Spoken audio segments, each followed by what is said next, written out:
আসসালামু আলাইকুম। আগামী জুনে অনুষ্ঠিত হবে ২০২৬ ফুটবল বিশ্বকাপ। জানিয়ে এখন থেকেই পরিকল্পনা শুরু করেছে দলগুলো।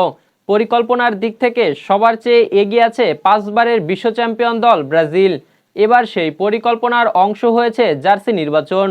গুঞ্জন ছিল ২০২৬ বিশ্বকাপে লাল জার্সিতে দেখা যাবে সেলেসাওদের। তবে সেই পরিকল্পনা থেকে সরে এসেছে ব্রাজিল ফুটবল কনফেডারেশন। তাহলে ব্রাজিলের জার্সি হতে যাচ্ছে কোন রঙের তা নিয়ে বিস্তারিত থাকছে প্রতিবেদনে। মেসার্স বন্ধন এন্টারপ্রাইজ নগদ ও সহজ কিস্তিতে পণ্য বিক্রয়ের বিশ্বস্ত একটি প্রতিষ্ঠান। সাধারণত ব্রাজিলের অ্যাওয়ে জার্সি হয়ে থাকে নীল রঙের। এই নীল জার্সি অনেকদিন ধরেই পরে আসছে সেলেসাওরা। তবে ব্রাজিল লাল জার্সি পরে আগামী বিশ্বকাপে খেলার পরিকল্পনা করেছিল। তবে ব্রাজিলের ফুটবল কনফেডারেশনের সভাপতি সামির সাউদ নিশ্চিত করেছেন নেইমাররা লাল রঙের জার্সি পরে মাঠে নামবেন না। তারা তাদের ঐতিহ্যবাহী নীল জার্সি পরেই খেলবেন।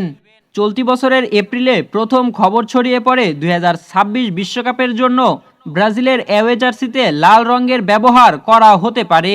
এই খবরটি ব্রাজিলে ব্যাপক সমালোচনার জন্ম দেয়। কারণ ব্রাজিলের বর্তমান শাসক দল ওয়ার্কার্স পার্টির প্রতীকী রং লাল। অন্যদিকে সাবেক প্রেসিডেন্ট জাইর বোলসোনারোর সমর্থকরা ঐতিহ্যবাহী হলুদ ও সবুজ রং ব্যবহার করে আসছেন। এই রাজনৈতিক সংবেদনশীলতার কারণেই লাল জার্সির পরিকল্পনা নিয়ে তীব্র বিতর্ক সৃষ্টি হয়।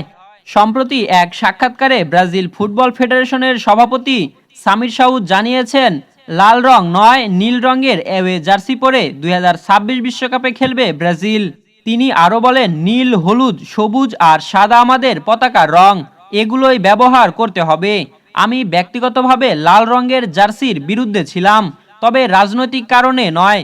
ব্রাজিল ফুটবল দলের হোম জার্সি সবসময়ই হলুদ, যার সঙ্গে সবুজের ছোঁয়া থাকে। অ্যাওয়ে জার্সি হিসেবে দীর্ঘকাল ধরে নীল রঙের ব্যবহার হয়ে আসছে। নতুন এই সিদ্ধান্তে ব্রাজিলীয় ফুটবল প্রেমীরা স্বস্তি প্রকাশ করেছেন। ২০২৬ বিশ্বকাপের আর এক বছরও বাকি নেই এবং সব দলই খুব শীঘ্রই তাদের নতুন জার্সি প্রকাশ করবে। এই নতুন সিদ্ধান্তের ফলে ব্রাজিল তাদের ঐতিহ্যবাহী রং নিয়েই মাঠে নামবে। ব্রাজিল এখন পর্যন্ত হলুদ ও নীল রং ছাড়াও সাদা রঙের জার্সিতেও খেলেছেন। তবে এবার নতুন পরিকল্পনা ছিল লাল রঙের জার্সিতে খেলার। তবে সেই সিদ্ধান্ত বাতিল করেছেন নতুন সভাপতি সামির সাউদ। সামির সাউদের এমন সিদ্ধান্ত আপনার কেমন লেগেছে জানাবেন ভিডিওর কমেন্টে। রাহুল আলামিন, বিডিআই স্পোর্টস।